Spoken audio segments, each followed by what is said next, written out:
Bismillahirrahmanirrahim. Assalamu alaikum wa rahmatullahi ta'ala wa barakatuh. Alors, dans cette séance, on va traiter la première leçon pour les maths. Vivre les maths CM1. Bien. Alors, comme j'ai dit, la première leçon, c'est la rentrée. Donc, l'objectif de cette leçon, c'est réactiver les connaissances des élèves et repérer leurs acquis de début de l'année. Alors, de début d'année, bien. Alors, comme vous le voyez, pour la première question, coche l'écriture en lettres qui convient. Donc, observez bien le nombre ici. On a deux propositions. Est-ce qu'on peut lire ce nombre 286 ou bien 296? Donc, on sait très bien que lorsqu'on a 9, on dit 9 avec un 0, on dit 90. Donc, c'est 96 ici. On a 90, 91, 92, 93, 94, 95 et 96. Donc, la réponse ici, juste c'est 296. Voilà, coche l'écriture en lettres qui convient. Alors, pour la deuxième question, voilà, ici, coche le résultat de l'addition sans poser l'opération. Bien, c'est très simple. On a deux nombres. Chaque nombre contient trois chiffres. Donc, unité, dizaine et centaine. Alors, le premier chiffre, c'est le chiffre des unités, le chiffre des dizaines et le chiffre des centaines. On va faire un calcul mental sans poser l'opération. Donc, on va additionner les unités. 4 plus 3, ça donne 7. Donc, on a ici 7 et ici 7. Les unités, on a 5 plus 1, c'est 6. Alors, ici, on a 8 et ici, on a 6. Donc, et 1 plus 7 pour les centaines, c'est 8. Donc, on va cocher 867 parce qu'on a ici les dizaines, c'est 5 plus 1. Bien, passons à la question 3. Quel point est le milieu du segment AB? Alors, observez bien le segment AB. On a les points M, P, R, S. Coche la réponse exacte, c'est-à-dire on cherche le milieu du segment. Donc, on va utiliser une règle, bien sûr, et on va trouver, ça se voit sans utiliser la règle, que M ne sera pas le milieu, ni P, ni S. Donc, c'est R qui va être le milieu de ce segment AB. Bien, la question 4. Entoure le nombre où le chiffre 2 vaut 200. Bien, comme j'ai dit, on a le chiffre des unités, le chiffre des centaines et le chiffre des unités, dizaines et centaines. Et bien sûr, on a les unités des milliers, ainsi de suite. Bien, alors ici, lorsqu'on a par exemple un nombre 458, donc ici, 5 c'est le chiffre des dizaines. Donc 5 c'est 50. On a 5 dizaines. Pour le 4, c'est 400. On a 4 centaines. D'accord? Si on a par exemple 973 par exemple. Donc ça vaut 3. C'est 3 unités. Pour le 7, c'est des dizaines. Donc c'est 70. Et pour le 9, c'est des centaines. C'est 900. Alors je répète. Unité 3. Alors ça, 7 représente les dizaines. Donc, chaque dizaine, on a dit que c'est 10. Donc, ici, 10, 10, 10, cette fois. Donc, c'est 70. Et 100, ici les centaines, on a 9 centaines. Donc, 100 plus 100 plus 100, c'est 900. Voilà, ici, on va dire que 2, ici, 2, ça représente les dizaines, c'est 20. Ici, représente les centaines, c'est 200. Donc, on entoure la réponse juste. Voilà la réponse juste. Parce que ici, c'est seulement dizaines. La même chose ici, c'est dizaines. Bien. Alors, passons à la question suivante. La question 5. Un verre contient 20 centilitres. Combien de verres peut-on remplir avec 1 litre? Barre la réponse qui convient. Barre la réponse qui ne convient pas. Bien. Alors ici, on doit faire un petit rappel. Alors ici, comme vous le savez, on a le tableau ici qu'on dit litres, décilitres, centilitres, millilitres. Bien. Alors, ici, ils ont dit un verre contient 20 centilitres. Combien de verres peut-on remplir avec 1 litre? D'abord, 1 litre, c'est combien de centilitres? 1 litre, c'est 100 centilitres. D'accord? Bien. Combien peut-on remplir avec 1 litre de verre qui contient 20 centilitres? Donc, si on va prendre un verre qui contient 20 centilitres et 20 plus 20 plus 20, combien de fois pour avoir 100? C'est 5. Donc, 20 fois 5, c'est 100. Donc, on va dire qu'on va remplir 5 fois un verre de 5 centilitres. La question dit, barre la réponse qui ne convient pas. Donc, ici, on va barrer le 10. Bien. Passons à la question suivante. Alors, ici, on a 5. On va passer à la question 6. Alors, pour la question 6, alors ici, on a barre. Alors, pour la question 6, barre, c'est-à-dire on va barrer la réponse fausse. 1 kg 80 grammes, c'est 1080 grammes ou bien 180 grammes. Alors, de la même chose, on va utiliser le tableau des masses. Alors, voilà ici le tableau. D'accord? Alors, ici, on a 1 kg. Voilà 1 kg et 80 grammes. 80 grammes, je vais mettre le 0 ici, le 8 ici.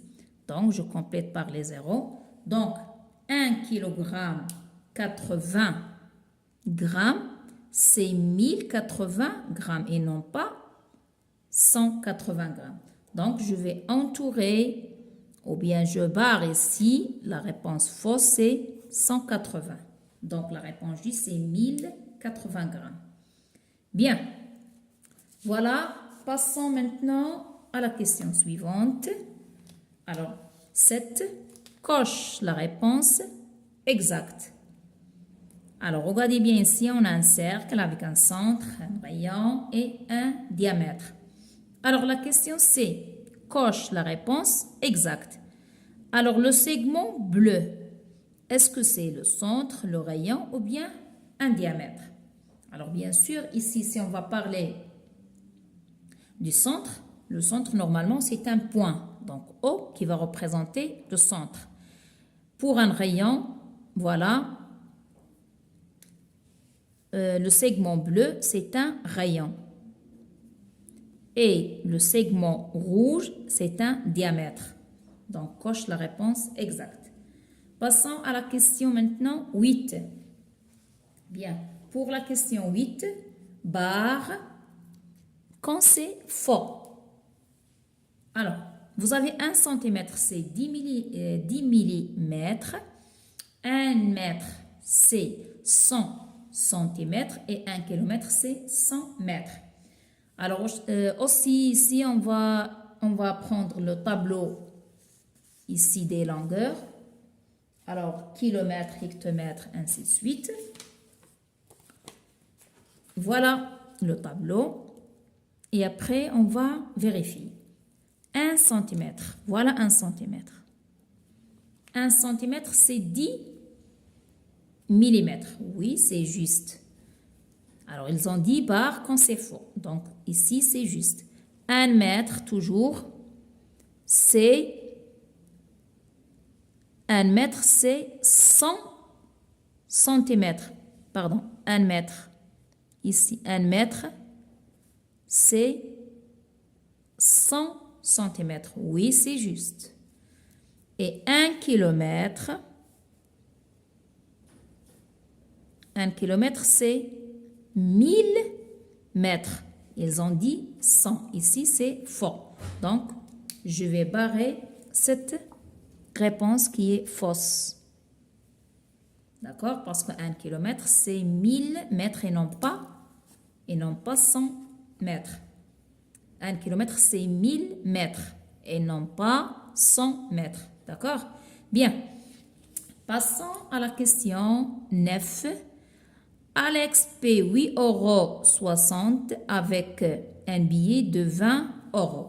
Combien doit-on lui rendre en tour? Bien, qu'est-ce qu'on va dire ici? Est-ce on va lui rendre 2,60 € ou bien 12,60 € ou bien 11,40 €? Donc, on va dire que c'est 11,40 € parce que 11 plus 8, c'est 19 et 40 plus 60, c'est 1 €. Donc, ça donne 20 €. D'accord? Bien, passons à la question 10. Colorer le pavé qui a 4 faces rectangulaires et 2 faces carrées. Bien sûr, on va essayer de rappeler un carré et un rectangle. Tout le monde sait c'est quoi un carré et c'est quoi un rectangle. Donc, les faces ici, le pavé qui a 4 faces rectangulaires et 2 faces carrées. Donc, on va essayer de colorer ce pavé ici. D'accord? Voilà, qui a 4 faces. 1, 2, 3, 4. Face en bas, face en haut, face de ce côté et face de l'autre côté qui sont rectangulaires. Et les 2 faces ici et de l'autre côté sont carrées. Bien, passons à la question suivante. Alors, la question 11. Bien. Alors, regardez bien la question 11. Pour la question 11, on va lire la question. Bien, voilà. Complète avec le signe qui convient, égal ou différent. Alors, 45 fois 8, 8 fois 45. Est-ce que c'est égal ou bien différent? Bien sûr, c'est égal parce que la multiplication est commutative. Lorsqu'on va dire 10 fois 2, c'est 2 fois 10. 45 fois 9, c'est 9 fois 45.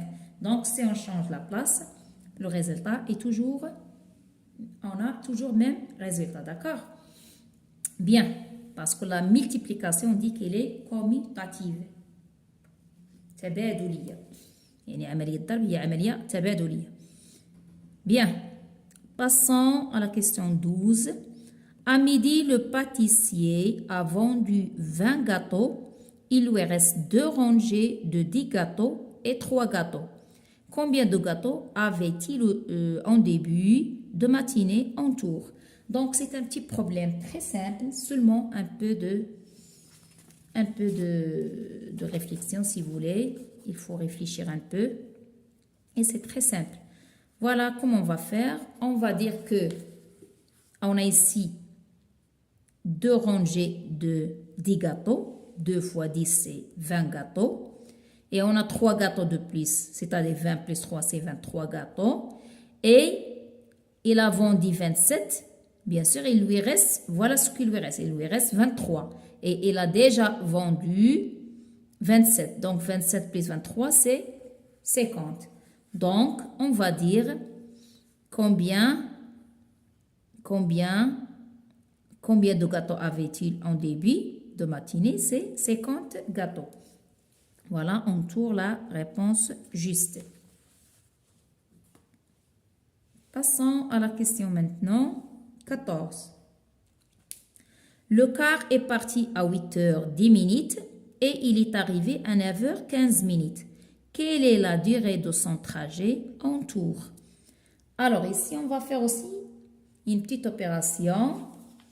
Alors voilà, je vais vous montrer. Voilà. Donc le car est parti à 8h10 et il est arrivé à 9h. Donc on va faire une opération ici. 9h15 la durée d'arrivée moins la durée de départ. Alors, le quart est parti à 8h10. Voilà, on va faire ici. À quelle heure est arrivé? C'est à 9h15 moins l'heure où il est arrivé, c'est 8h10. Alors, simple opération. 5 moins 0, c'est 5. 1 moins 1, c'est 0. Et 8 moins 1, c'est 9, pardon, moins 9 moins 8, c'est 1. Donc, 1h05. Donc, quelle est la durée de son trajet? C'est 1h05 et on trouve la réponse juste. Bien, passons à la question 15. Reproduit, puis colorer. Alors, c'est très simple. On va essayer de répéter cette figure ici. Et on va colorer ici en jaune, ici en bleu, ici en rose. C'est très simple. Alors, pardon, j'ai pas répondu à la question. On a dépassé la question 13.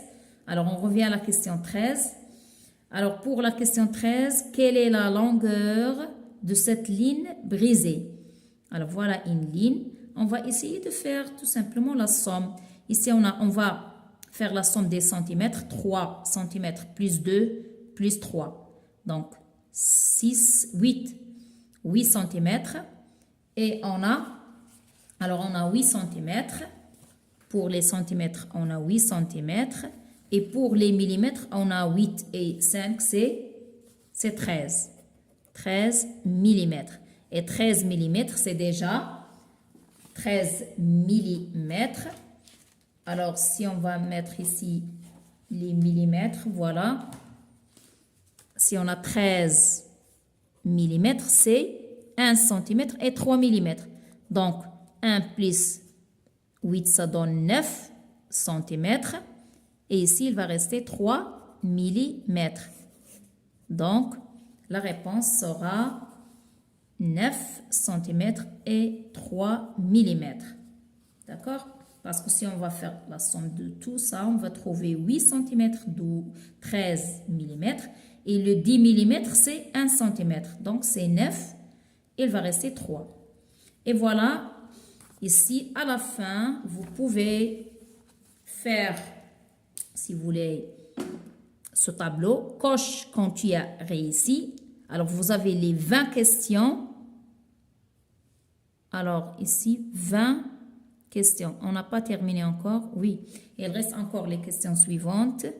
Alors, on a 14, 15. Alors, maintenant, 16. Repasse en rouge l'axe de symétrie. Donc, il reste ces questions. Voilà. Voilà cette figure. Alors, si vous voyez ici, cette partie, ça ressemble à cette partie. Mais est-ce que cette partie ici, ça ressemble à cette partie? Bien sûr, non. Donc, l'axe de symétrie, ça sera cet axe. Si on va plier, si vous voulez, cette partie, c'est identique à l'autre. Mais par contre, cette partie ici n'est pas identique à cette partie. Donc, cet axe, ce n'est pas un axe de symétrie. Par contre, ici, c'est un axe de symétrie. Bien. Alors, pour la question suivante, réponds par oui ou non. 795 moins 314, ça donne 481. Donc, ici, vous voyez très bien, si on va faire 5 moins 4, c'est 1. Et 9 moins 1, c'est 8. Et 7 moins 1, c'est 4. 7 moins 3, c'est 4. Donc, c'est juste. Donc, on va dire oui. Et bien sûr, on va essayer de, si vous voulez, de vérifier. Si vous voulez, pour vérifier, on peut faire l'opération. Normalement, on peut faire mentalement. Mais si vous voulez, ça serait, on peut poser et effectuer. Alors, 795, 314. 5 moins 4, c'est 1. Et 9 moins 1, c'est 8. Et 7 moins 3, c'est 4. Donc, réponds par oui ou non. On va dire oui. Donc, c'est juste. Et pour la question 18, entoure la réponse exacte. Alors, vous avez 3 fois 10, 100 fois 7 et plus 5. La même chose ici, on peut faire mentalement, mais si vous voulez encore s'assurer, vous pouvez faire le calcul, mais c'est très simple, on peut faire sans calcul. Parce qu'ici, 700, voilà, 7 fois 100, c'est 700. 3 fois 10, c'est 30. Et 5. Donc, on cherche 700, où se trouve 700, c'est ici. Et vous pouvez même vérifier, si vous voulez, 730 et 5. Tout calcul fait, c'est 5, 3 et 7. Donc, c'est simple. Passons à la question suivante, 19. Inès a 13 pièces de 1 euro et 4 billets de 10 euros. Quelles somme possède-t-elle? Coche la réponse exacte. Alors, 3 pièces de 1 euro et 4 billets de 10 euros. Voilà, c'est très simple parce qu'ici, on a 3 pièces de 1 euro, donc c'est 3 euros, et 4 billets de 10 euros. 4 billets, c'est 40. 10, 10, 10, c'est 40. Et plus 3, c'est 43. Donc, 43. Et non pas 34. Et pour la question 20, la dernière question, quel est le triangle rectangle? Donc, on sait très bien, un triangle rectangle, c'est un triangle qui a un angle droit. Et bien sûr, on peut vérifier avec ici l'équerre, d'accord? On doit utiliser l'équerre, mais ça se voit que le triangle B, qui est un triangle rectangle. Donc, le triangle rectangle, c'est le triangle B. Et voilà les 20 questions ici. Coche quand tu as réussi. Vous pouvez faire la page, bien sûr, avant de voir la réponse. Et après, vous allez cocher les réponses que vous avez fait juste, c'est-à-dire que tu as réussi. Voilà, j'espère que vous avez bien compris et que ça vous permet de faire, si vous voulez, réactiver un peu les connaissances. Vous pouvez réactiver les connaissances ici de ce que vous avez déjà vu dans l'année passée. Et voilà une petite révision pour l'année prochaine.